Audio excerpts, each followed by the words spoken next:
Standard 5th Term 3 Lesson 2 Animals Part 2.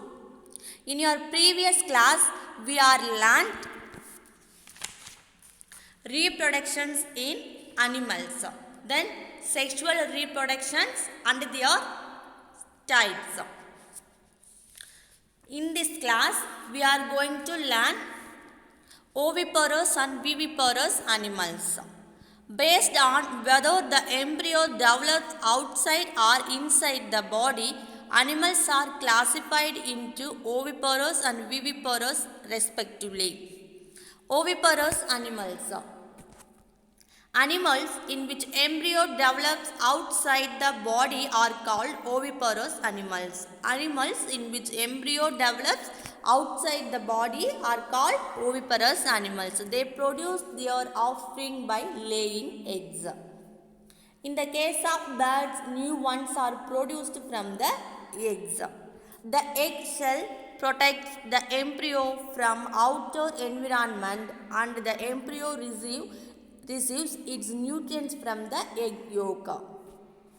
In these animals, the newborn one will have different developmental stages. For example, in butterfly, there are different developmental stages like egg, larva, pupa and adult. Each stage is different. The process in which a butterfly becomes an adult is called metamorphosis. The process in which a butterfly becomes an adult is called metamorphosis. The life cycle process can take a month to year. First stage, eggs. In the first stage, a butterfly lays eggs on a leaf. These eggs are very small and round. About 5 days after the eggs are laid, a tiny worm-like creature will hatch from the egg. Second stage, caterpillar, larva stage. The second stage is the caterpillar. It is also called larva. It looks like a worm. The caterpillar starts to eat leaves and flowers once it has hatched. It grows very fast because it eats a lot. As it grows fast, it sheds its old skin and gets new skin. A caterpillar shedding its outgrown skin is called molting. A caterpillar shedding its outgrown skin is called molting. Stage 3. Chrysalis, pupa. The third stage is the pupa. It is mostly brown or green.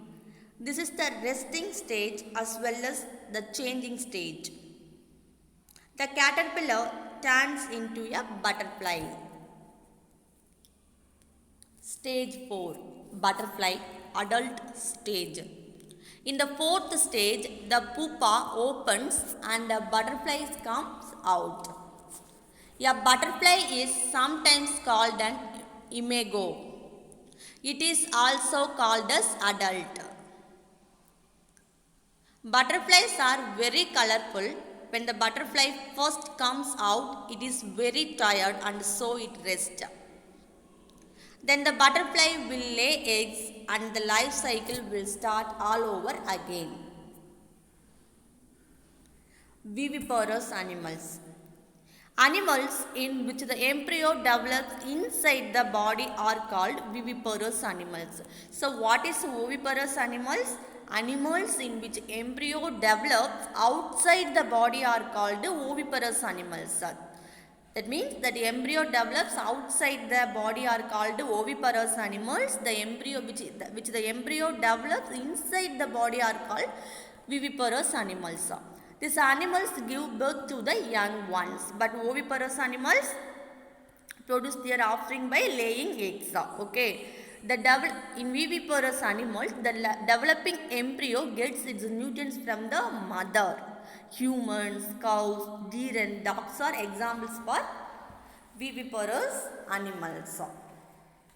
So viviparous animals, animals in which the embryo develops inside the body are called viviparous animals. These animals give birth to the young ones. The developing embryo gets its nutrients from the mother. Humans, cows, deer and dogs are examples for viviparous animals. Next one, differences between oviparous and viviparous. Okay, first one, the development of the embryo takes place outside the animal. In oviparous animals, the development of the embryo takes place outside the animal. But the viviparous animal, in viviparous animals, the development of the embryo takes place inside the animal. Second one, in oviparous animals, they produce their young ones by laying eggs. They produce their young ones by laying eggs. In viviparous animals, they directly give birth to the young ones. They directly give birth to the young ones. Third point, in oviparous animals, the embryo receives the nutrients from the egg yolk because they produce their young ones by laying eggs. So, the embryo receives the nutrients from the egg yolk. In viviparous animals, the embryo receives the nutrients from the mother. Nutrients from the mother. So, example for oviparous animals are insect, fish, reptiles and bats.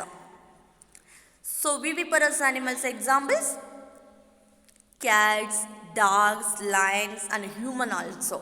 So once again I will teach differences between oviparous and viviparous animals. First point, in oviparous animals, the development of the embryo takes place outside the animal.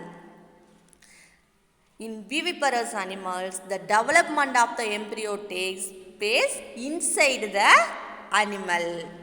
In oviparous animals, they produce their young ones by laying eggs. They produce their young ones by laying eggs. So, the embryo receives the nutrients from the egg yolk. In viviparous animals, they directly give birth to the young one. They directly give birth to the young one. So, the embryo receives the nutrients from the mother. So, examples, insects, fish, reptiles and birds for oviparous animal. Examples for viviparous animals are cats, dogs, humans and lion also. So in this topic we are learned oviparous and viviparous animals. Thank you.